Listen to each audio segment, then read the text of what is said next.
Paz do Senhor Jesus. Meus irmãos, paz do Senhor Jesus. Grato está o meu coração a Deus por essa oportunidade de mais uma vez estar junto dos irmãos, servirmos ao nosso Deus e buscarmos dele mais força, ferramentas para que nós possamos continuar vencendo dia após dia o nosso eu, nossas vontades humanas, a fim de nos aproximarmos mais ainda de Deus. Deixa eu louvar a Deus sobre o pastor Romero, sua família, os obreiros dessa casa, homens e mulheres que juntos somam forças, a fim de que esse rebanho continue crescendo de forma madura para a glória de Deus. Amados, eu tenho uma reflexão bíblica para os nossos corações.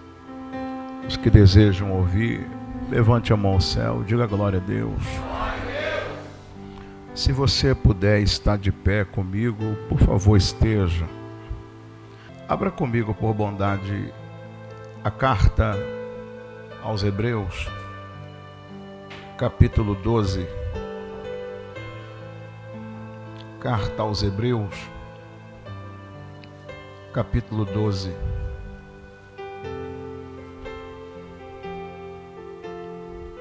Aleluia.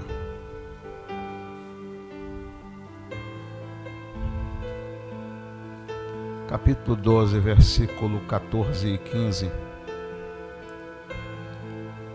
Hebreus 12, 14 e 15. Achou, diga, eu vou para o céu. Eu vou também, que eu não sou doido. O texto sagrado diz assim: segui a paz com todos e a santificação, sem a qual ninguém verá o Senhor, tendo cuidado de que ninguém se prive, tendo cuidado de que ninguém se prive da graça de Deus e de que nenhuma raiz de amargura brotando vos perturbe e por ela muitos se contaminem. Tendo cuidado de que ninguém se prive da graça de Deus e de que nenhuma raiz de amargura brotando vos perturbe e por ela muitos se contaminem. Amém. Toma o seu assento por bondade.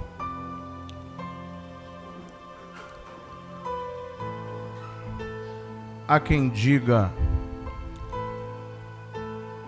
que o autor dessa carta, há quem diga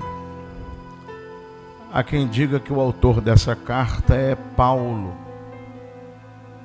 pela maneira de escrever, pelo cunho teológico, por algumas razões muito similares às cartas que Paulo escreve. Mas como não se pode provar de forma contundente, o autor é anônimo. O curioso é que o autor, falando sobre a nossa vida cristã, ele vai tratar do nosso relacionamento com Deus e o nosso relacionamento com os irmãos. Ele diz: segui a paz com todos e a santificação, porque sem a qual ninguém verá Deus. Observe que o autor sagrado diz que sem santificação ninguém verá a Deus. Então o autor está dizendo que se a nossa vida não for 100% dedicada a fim de agradar a Deus, nós não teremos a mais bela das recompensas, que é ver a Deus. Quando o autor fala de santificação, isso vai muito na via que Jesus está escrevendo ou pregando aos discípulos, quando ele diz em Mateus 5, bem-aventurados os que têm coração puro, porque esses verão a Deus. Há uma consonância muito forte nesses dois textos. Por quê, pastor? Porque Jesus vai dizer que a corrupção, blasfêmia, murmuração, prostituição, adultério, fornicação, mentiras e toda sorte de pecado nasce no nosso coração. Coração é a fonte, é a origem. Então Jesus está dizendo, se não houver santificação no coração, esquece. É curioso, porque a palavra coração, no hebraico, significa mente, emoções, sentimentos ou desejos. Ou seja, é no coração que tudo se encontra. Quando você pensa, dá a entender que você pensa no cérebro.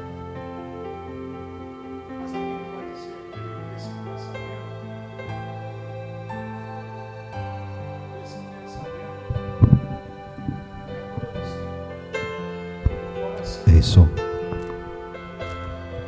Quando você pensa, esse coração, esse pensamento do coração, e o cérebro apenas processa, viabiliza a capacidade de expressar esse pensamento. É o que Jesus diz, que tudo nasce no coração. Então observe que ter um coração puro é ter uma vida emocional sadia.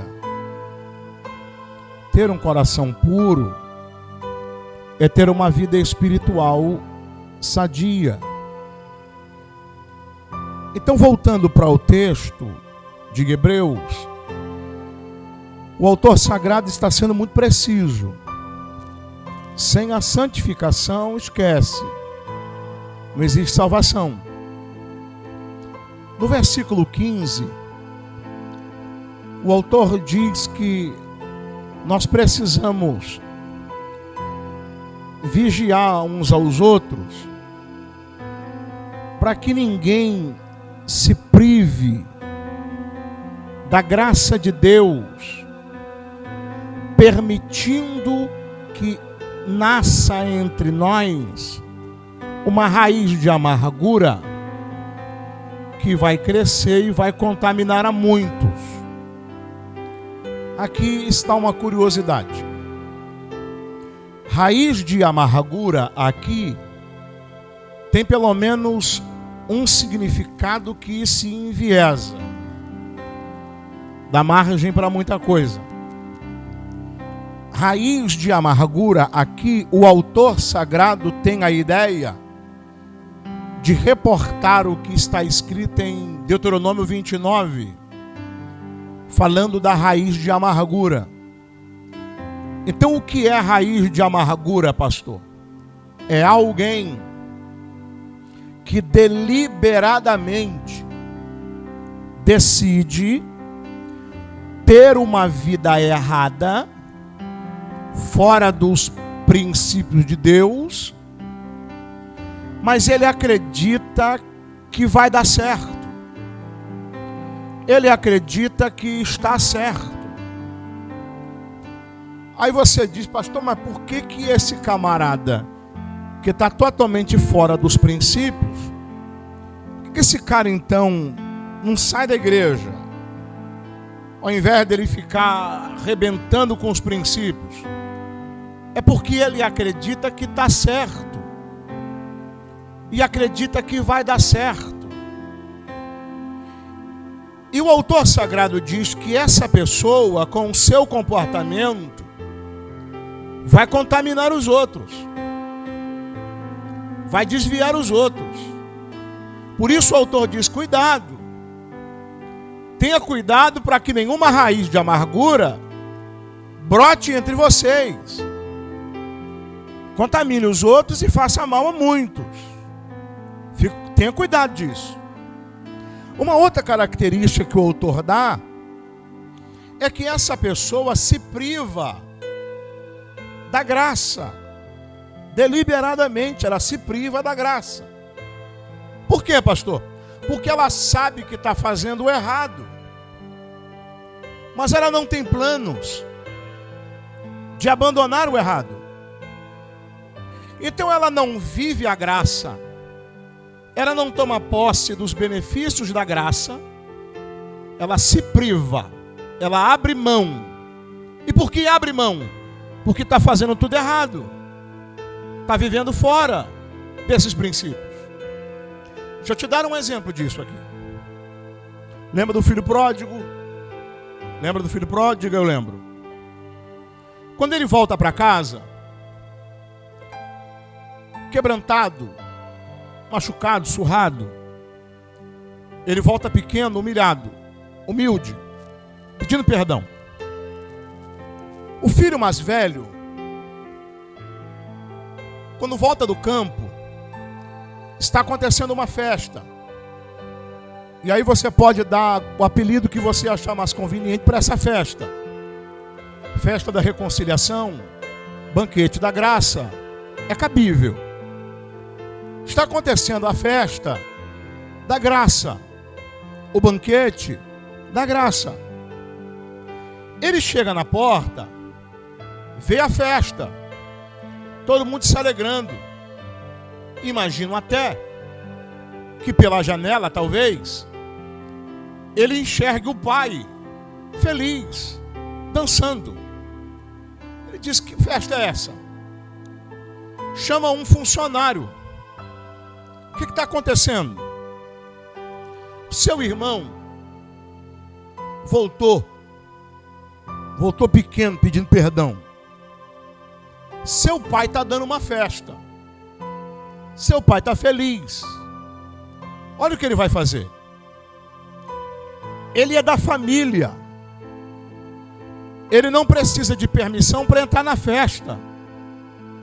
Ele não precisa de permissão para fazer parte do banquete da graça.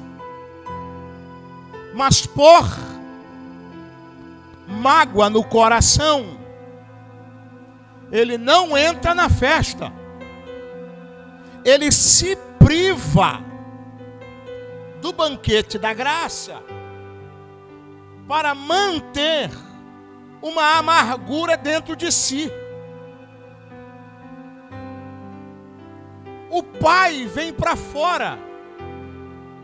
E esse pai quebra protocolos. Primeiro, quebra protocolo porque vai em público buscar um filho rebelde. Segundo, quebra protocolo porque vai correndo, isso era inadmissível.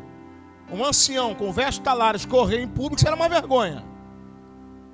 Terceiro, esse pai quebra o protocolo quando sai de dentro de casa para dar satisfação ao filho do que ele está fazendo. Esse pai quebra protocolos. Quando o pai chega, o filho argumenta. Eu estou há tanto tempo com você, o senhor. Nunca negligenciei os seus princípios e os seus mandamentos. O senhor nunca me deu um cabrito para me festejar com meus amigos. Olha o que o pai vai dizer para ele. Meu filho, tudo que eu tenho é seu.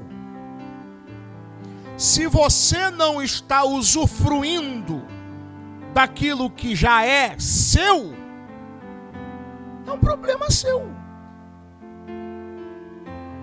Você está se privando porque quer. É seu. A hora que você quiser matar um cordeiro, matar um novilho para festejar com os amigos, é teu. Percebe que ele se priva. E ao invés de reconhecer que ele é que está se privando, ele culpa o pai. Porque o magoado sempre acha alguém para responsabilizar. Aí eu não dei certo por causa de fulano. Eu não cheguei porque fulana não me ajudou. Eu não fui quem eu poderia ter sido porque Beltrano não apoiou. E ele vai se alimentando dessa frustração e vai responsabilizando os outros. Então entenda que esse amargurado é alguém que faz errado achando que vai dar certo. Segundo, a palavra amargura vem de uma junção de duas palavras, de amargura, né? Água mais amargo.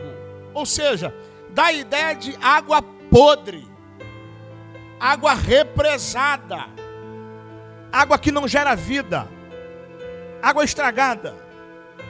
Porque alguém que vive com a amargura é amargo, sem doce. E o amargo é um problema. Como assim, pastor? Observe. Come lá, se tu tiver coragem. Eu não tenho essa coragem, não. Mas se tu tiver coragem, come lá uma meia dúzia de jiló amargo. Acaba de comer o jiló, pega uma lata de leite moça cozida, aí tu me quebra. Dá uma colherada e bota na boca. E observa se o amargo do jiló não estragou o doce que você acabou de botar na boca. E por quê, pastor? Porque o amargo tem o poder de tirar o prazer daquilo que é bom. Você pode fazer com a melhor das intenções, o amargo vai estragar isso. Você pode dar o seu melhor, o amargo vai deturpar isso. Ele vai construir um cenário totalmente fora do que você planejou. O que é isso? É porque a amargura dele consegue tirar o sabor do teu doce.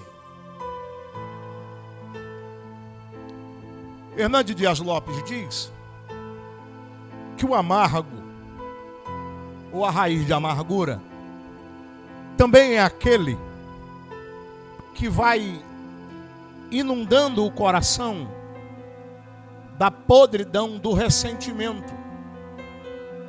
Vai vivendo experiências e vai somatizando. Não libera perdão, não ressignifica. Vai acumulando, vai acumulando, vai acumulando, vai acumulando. E não fala para ninguém. Só que o problema é que de tanto absolver, uma hora, inconscientemente, ele começa a botar para fora. Aí o Freud vai dizer, esse texto eu tenho que ler para tu. Não é um texto, é uma frase do Freud. As emoções não expressas nunca morrem. Elas são enterradas vivas e saem de forma pior mais tarde. As emoções não expressas nunca morrem. Elas são enterradas vivas e saem de piores formas mais tarde. Um outro pensador diz que quando a boca cala, o corpo fala. E fala em forma de doenças. Porque quando você não bota para fora, para você ressignificar, escute isso aqui. Quando eu digo botar para fora, deixa eu definir isso aqui para não gerar mal entendido. Quando você fala com um amigo, isso é desabafo. E isso não necessariamente vai gerar algum resultado positivo. É desabafo. Mas quando você procura, por exemplo, um terapeuta para tratar, para falar, isso é terapia. Então não confunda desabafo com terapia. Desabafo. Você vai ouvir, você vai falar e provavelmente vai sair do mesmo jeito. Terapia. Você vai falar e vai ter um contraponto técnico da coisa. Você vai dizer, eu podia ter sido melhor. Eu podia ter feito diferente. Eu não precisava viver tantos anos aprisionado dentro desse sentimento. Então escute isso aqui. O amargurado, escute, o notório é isso aqui. O amargurado não vai embora. Ele fica. Mas ele fica como? Ele fica como raiz de amargura. Como, pastor? Contaminando o ambiente. O amargurado vê defeito em tudo. O amargurado protesta contra tudo. O amargurado não concorda com nada. E ele começa a levantar montinho. Porque ele protesta. Eu acho que isso aqui está errado. Ah, não é porque eu não sei, acho que está errado. Eu não concordo com isso aqui também não. Qual é o seu ponto de vista? Meu ponto de vista é que está errado. O que você faria? Eu faria melhor. Mas o que você faria? Eu faria diferente. Mas o que necessariamente? Diferente. Mas o que você faria melhor? Mas o que é melhor do meu jeito? Nada tá bom. Ele não sai, ele fica. Fica matando na unha. Fica matando na unha. Por isso que Paulo está dizendo, ei, fica de olho aí um nos outros aí, para que não haja raiz de amargura, tá? Policia. Observa uns aos outros. Esse irmãozinho está muito murmurador. Vamos colar nele. Tá vendo, meu irmão? Aconteceu alguma coisa? Não está aborrecido com alguma coisa? Observando o meu irmão assim, meio insatisfeito. Acho da gente sentar, orar, bater um papo. De repente procurar o pastor. Sei lá, a gente resolver isso aqui. Porque isso é sinal de alguma coisa. Vamos ver o que está acontecendo? Que de repente não tem nada a ver com a igreja, tem a ver com a vida dele. As experiências que ele viveu. Os traumas que ele vivenciou. As feridas emocionais abertas. E como já está muito cheio, ele já está, sem perceber, ele já está exalando essa toxina para o mundo. Paulo disse, o autor aos Hebreus, fica ligado. E por quê? Porque se vocês deixarem crescer, vai contaminar a muitos. Olha para o seu irmão e diz assim, fica ligado. Hein? Olha para o irmão assim, ó, fica de olho em mim que eu fico de olho em tu. Para se tu murmurar muito, eu te chamo para conversa. Pastor, por quê que Deus não quer que eu viva amargurado? Eu vou ler isso aqui para você, que eu acho que tu já sabe isso aqui, de quais saltear. Quais são as doenças que a amargura, a mágoa, vai gerar no meu corpo? Primeiro, depressão. Todo amargurado vai sofrer de depressão em algum grau. Há quem diga que há 5 níveis. E há estudos que mostram que há 7 níveis de depressão. Em algum grau, você vai ficar depressivo. Segundo, quem é magoado, amargurado, sofre de agressividade. Se irrita à toa. Você nem conhece ninguém assim. Pavio curto. Você está conversando no campo das ideias, argumentando, ele já está com sangue vermelho. Doido para voar no teu gogó. Mas calma, eu só estou falando. Eu não tenho paciência para isso não. Dá uma tapa no pé da orelha. Eu estou falando e fica fazendo de bobo perto de mim. Ama seu coração, filho. Isso é mágoa, filho? Ama seu coração. Sabe? O fato de você discordar dele já é uma ofensa. já é uma agressão. E ele não tem muita paciência para agressão. Quer partir logo para o Muay Thai. Terceiro, o amargurado, o magoado, vai sofrer em algum momento de doença no aparelho circulatório. Como, por exemplo, infarto. Jesus está avisando para tu não morrer de repente. Tu quer pagar para ver? Se não tem armanha, entra não. Entra não e vai se machucar. O amargurado vai sofrer no mínimo de pressão alta e infarto. Pastor, e por que o infarto? Deixa eu ver se eu consigo te explicar de uma forma técnica, porém assertiva. Quando você absolve uma ofensa e você se recusa a liberar perdão, deixa eu abrir um parêntese aqui. A dor é inevitável. Sofrimento é opcional. Repete comigo. A dor é inevitável. Sofrimento é opcional. Não entendi, pastor. Alguém te ofender de alguma forma é uma dor. Isso é inevitável. Agora, você fazer daquela dor uma mágoa é um sofrimento. Isso é opcional. Você não pode evitar que alguém em algum momento te prejudique. Mas você pode evitar que essa tentativa do outro vire um sofrimento na sua vida. Porque o amargurado, alguns amargurados, fazem o quê?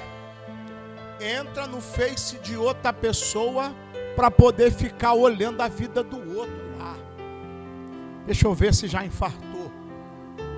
Deixa eu ver se o carro já roubaram. Se já deram busca em apreensão. E fica desejando tudo de ruim. E se orar ainda, desmata ela. Dá um AVC. Usa a tua ira, a tua raiva, o teu ódio, Jeová descarrega sobre ela. Amargurado. Viver amargurado, viver magoado, é como tomar um copo de veneno e esperar que o outro morra.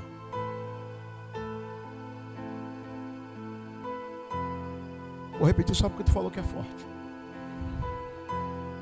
Viver magoado, amargurado, é como tomar um copo de veneno e esperar que o outro morra. Quem é que vai morrer? Quem é que vai morrer? Quem é que vai morrer? E quem te magoou vai ficar lindo, pleno e vivo. Ainda pronto para dar mais uma trapaceada em mais alguém. E tu no caixão sequinho. Ainda vai para o inferno. Porque magoado vai para o inferno. Não tem céu para magoado. Por quê? Porque o coração é sujo. E Jesus disse, só quem tem coração limpo. Com carinho, pergunta para o seu irmão, seu coração é limpo?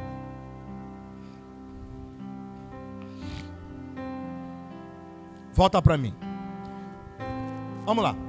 Quando eu, de alguma forma, sou prejudicado por alguém, e eu me recuso a liberar perdão, eu faço com que o meu corpo seja obrigado a alimentar aquela chama da mágoa acesa.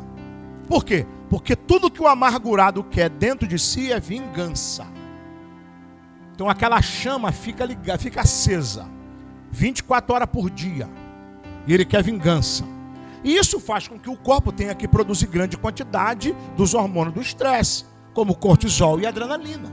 Só que o problema é que o cortisol e a adrenalina não tem gordura. E o sangue fica bom, o coração fica bombeando esse sangue cheio de cortisol. Só que com o passar do tempo, com o passar dos anos, esse sangue sem gordura vai roubando a elasticidade do músculo cardíaco. Isso quer dizer então que ao longo do tempo o coração que fazia tum-tum, tum-tum, tum-tum, com o passar do tempo ele vai tum-tum, tum-tum, tum-tum, ele vai perdendo a capacidade de bombear o sangue, até que Os médicos dizem que acontece a síndrome do coração partido. O que é, pastor? Metade do seu coração para, morre, e a outra metade fica tentando. O que houve? Infartou. O que aconteceu? Mas, gente, era atleta. Corria 10 km por dia. Vivia nas academias.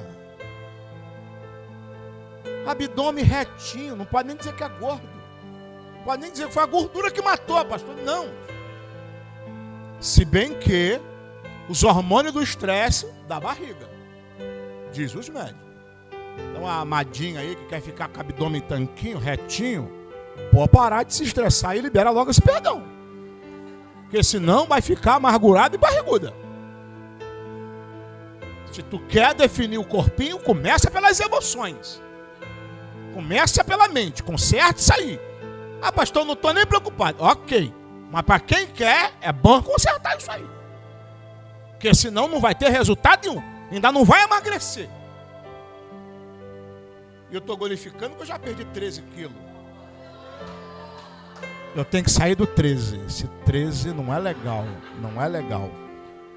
Eu vou pro 12, pro 11, pro 10, mas não vou ficar no 13. Não vou. Não é de Deus. Então escuta. Pastor, e por que isso? Porque o seu corpo não foi preparado para armazenar mágoa. Deus não te criou para ter um coração magoado. Deus te criou para viver em paz. É por isso que o ser humano não lida bem com o cenário de guerra. Está em guerra na família, tu fica mal. O país está em guerra, tu fica mal. Quando você está em guerra com você mesmo, você fica mal. E por quê? Porque Deus não te criou para viver em guerra. Deus te criou para viver em paz. Por isso que você não consegue ter paz quando você está em guerra com alguém. Ou em guerra com você mesmo. O amargurado vai sofrer de doenças no aparelho digestivo, como colite e úlcera gástrica. Aí vai ficar tomando omeprazol o resto da vida. Pantoprazol, ranitidina. E o mais antigo, um garrafão de espinheira santa. Ainda bota na porta da geladeira aquela garrafinha de cura tudo. No almoço, 2 colheradas, meio copo d'água e toma. Lanche da tarde, mais 2 colheradas e toma. À noite, mais 2 colheradas e toma. Porque tudo faz mal. O que é isso, pastor? Água. E o sistema adora a gente magoada porque as farmácias continuam produzindo, né? Fique com água. Toma pantoprazol. Toma omeprazol. Toma. Adora. As lojas de erva natural, então, empurra o espinheira santa. Boldo. Toma chá de boldo. Não precisa perdoar, não. Vai tomando esse resto da vida. Quem não libera perdão vai sofrer de problema no aparelho endócrino. Traduzindo, ou perde peso demais ou ganha peso demais. É um descontrole. Pastor, quem não libera perdão vai fazer o quê? Vai sofrer de problema no aparelho reprodutor.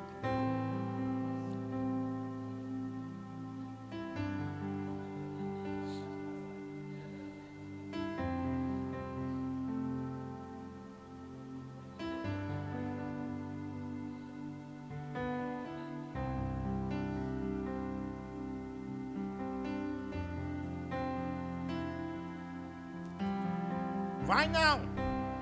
Não vai não. Ele não vai não. Não vai não. Não vai não. Ele não vai não. Não vai não.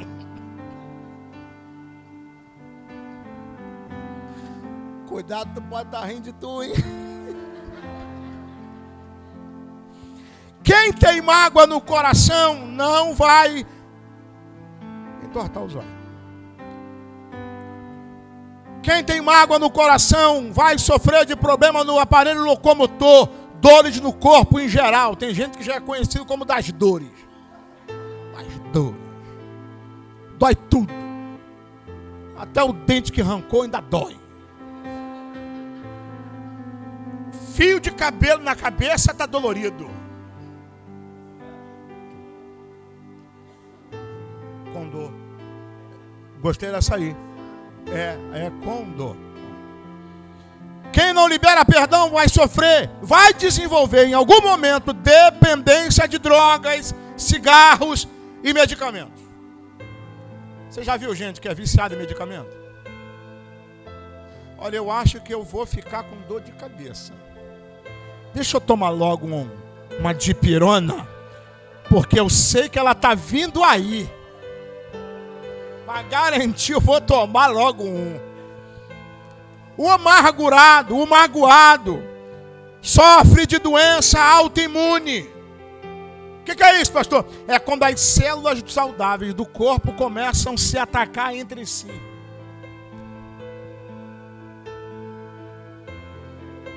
Vai, vaso. Tu me pegou distraído. Quem não libera perdão vai sofrer de doenças autoimunes. Traduzindo, você vai morrer, cara. A diferença... Está na hora de acabar já, né, pastor? A diferença de alguém que aponta uma arma na própria cabeça e puxa o gatilho, para quem não libera perdão, a diferença é que quem puxa o gatilho decide morrer depressa. E quem não libera perdão decide morrer devagar. Essa é a única diferença.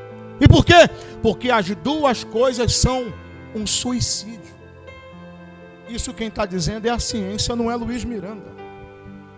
Pastor, o que é perdão? O que é perdão? Primeiro, perdão.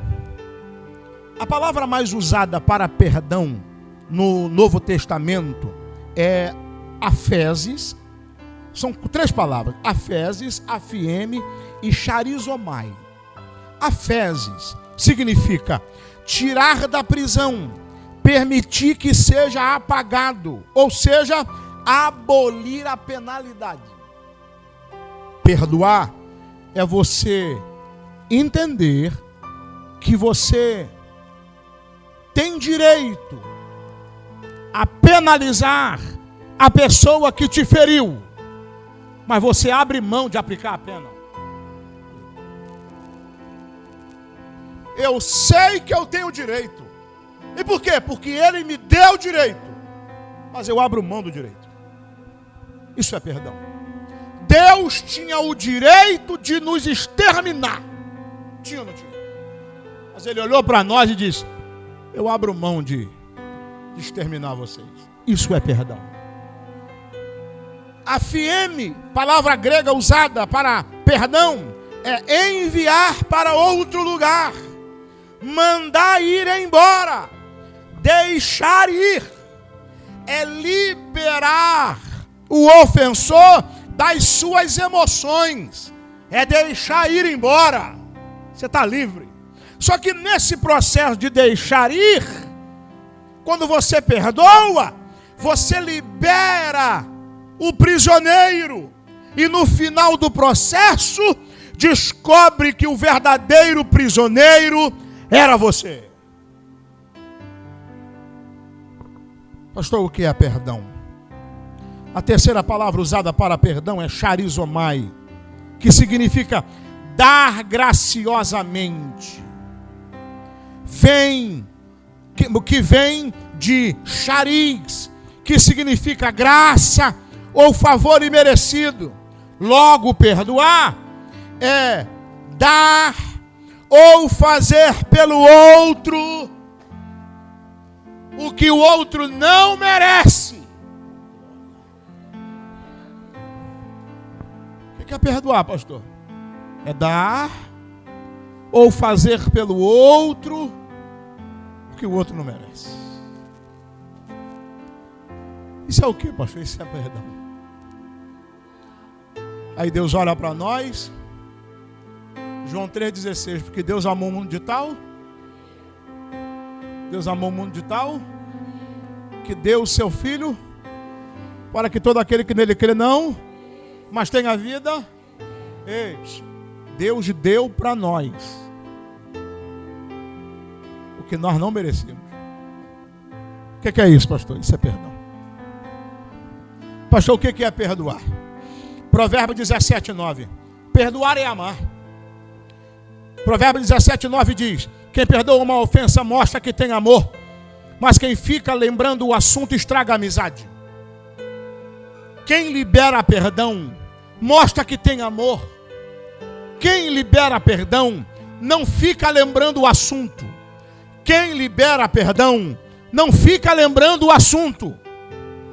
Quem libera perdão não fica lembrando o assunto. Porque tem gente que qualquer coisinha pensa que eu esqueci.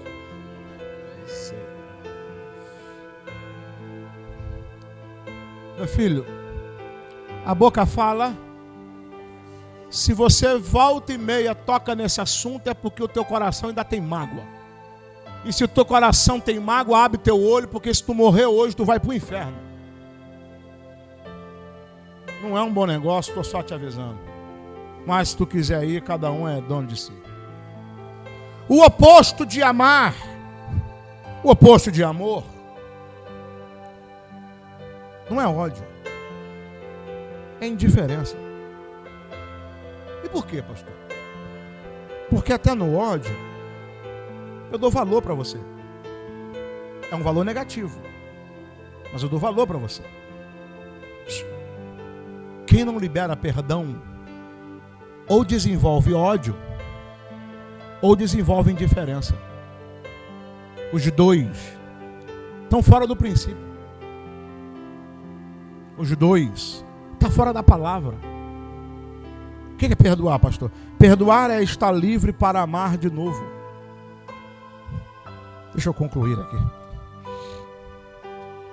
Pastor,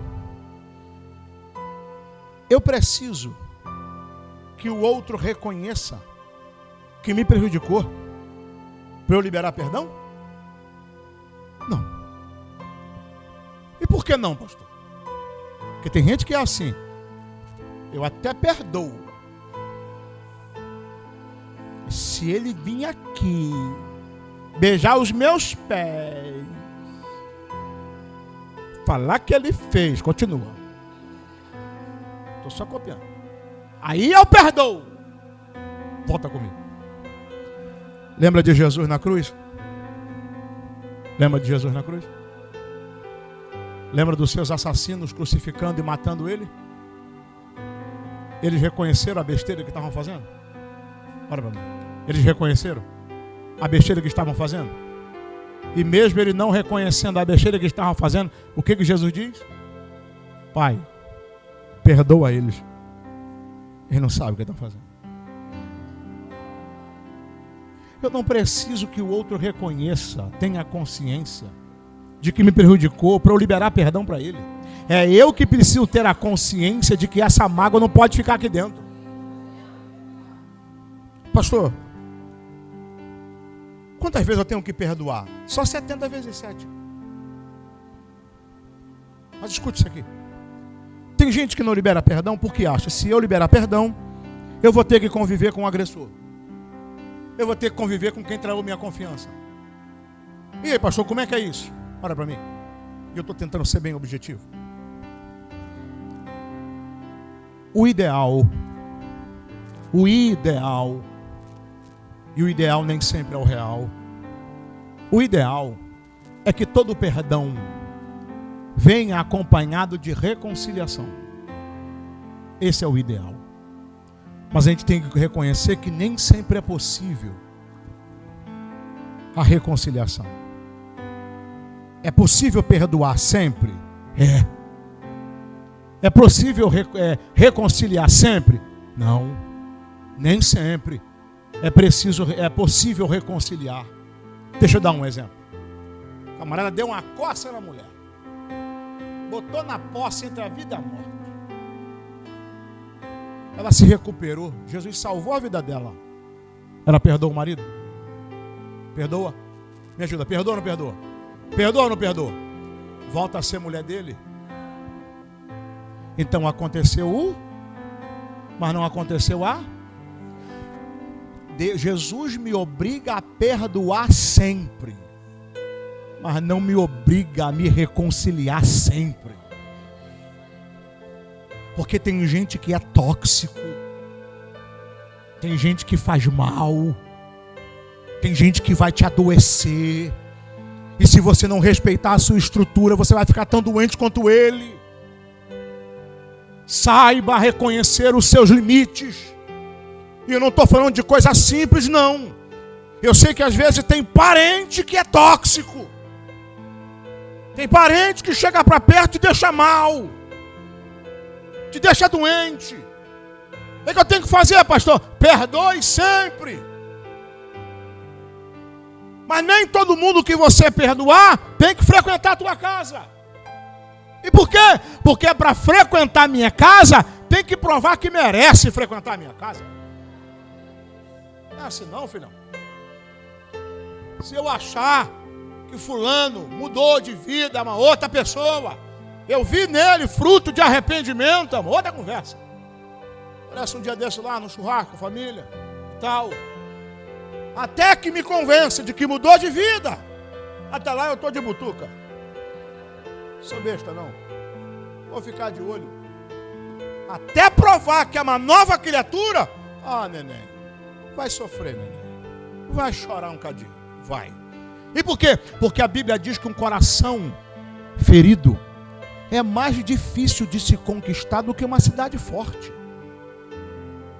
Ó, sabe o que a Bíblia está dizendo? É mais fácil. Me ajuda aí. Ajuda um local aí brabo, ruim de pegar, ruim de conquistar. Hã? Vamos falar do complexo do Alemão. Vamos citar como exemplo. É mais fácil tu chegar lá dentro agora e dominar todo mundo do que você conquistar um coração de um amigo ferido. É o que a Bíblia está dizendo. Deu para entender a dificuldade que é? Aí tem gente que acha, me perdoa aí. E a gente vai sair daqui se abraçando e beijando para a churrascaria? Dependendo do que tu me fez? Não, filho. Vai demorar um processo. Eu vou precisar de um tempo para processar isso aí. Para ressignificar.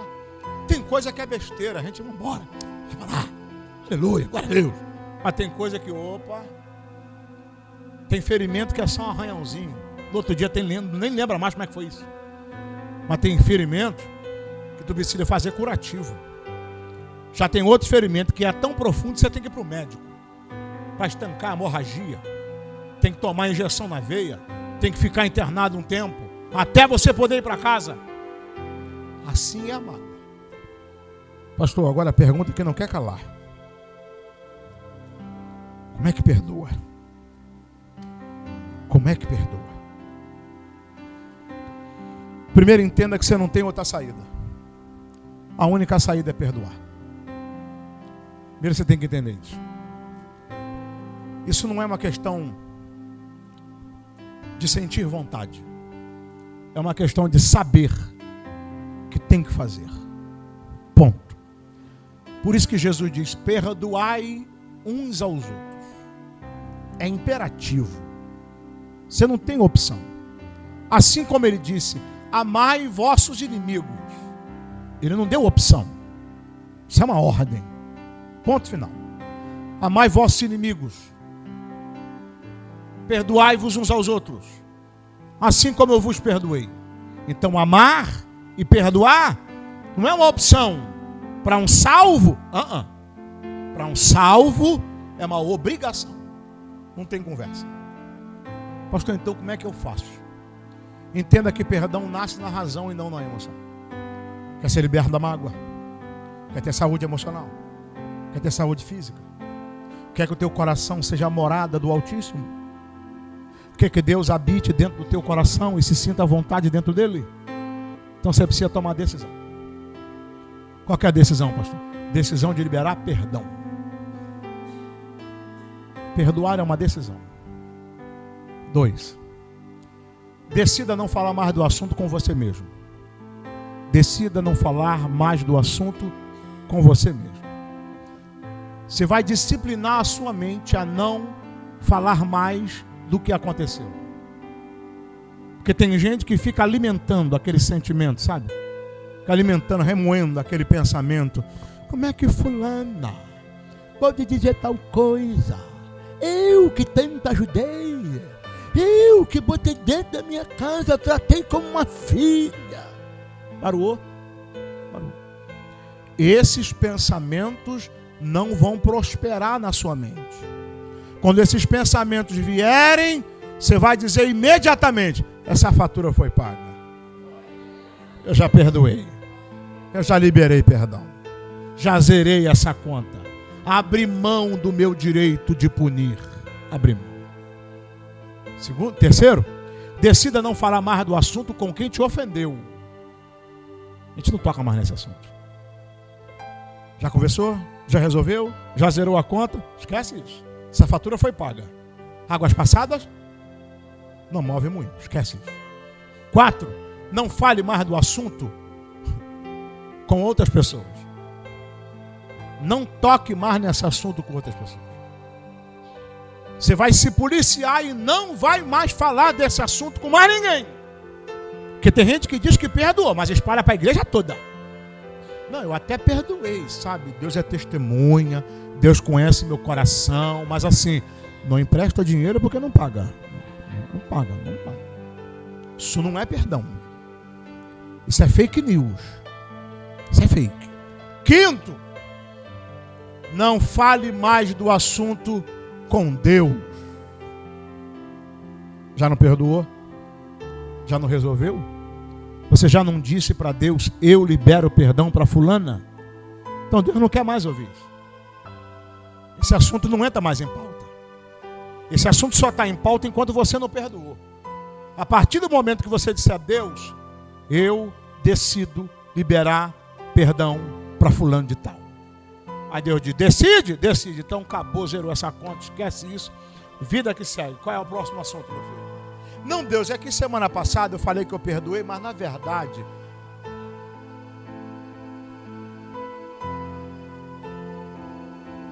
Sabe aquela pessoa que entrega os problemas na mão do Senhor, mas ao mesmo tempo ela pega de volta?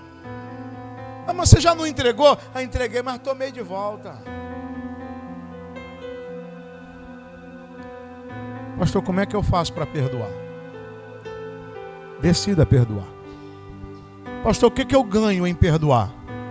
Saúde emocional, saúde física, intimidade com Deus e salvação. Acho que está de bom tamanho, não está? Ah, pastor, mas eu não quero fazer. Legal, pensa comigo aqui. Para você viver o que você quer, você vai ter que fazer o que você não quer. Deixa eu usar um exemplo. Tem gente que quer ganhar 10 mil por mês. É o que ele quer. Mas ele não quer estudar igual um maluco para passar no concurso. Ele quer viver o prazer, mas não quer o sacrifício da cruz. Ele quer o domingo da ressurreição, mas não quer passar pela sexta-feira da crucificação. Você quer fake news, bebê? Isso é mentira, isso é ilusão do teu cérebro. Vamos a outro exemplo. Você não quer perdoar, mas quer entrar no céu. Não vai dar. Para você entrar no céu, tu vai ter que fazer agora o que você não quer, para depois você poder viver o que você quer. Fica de pé comigo, vamos orar.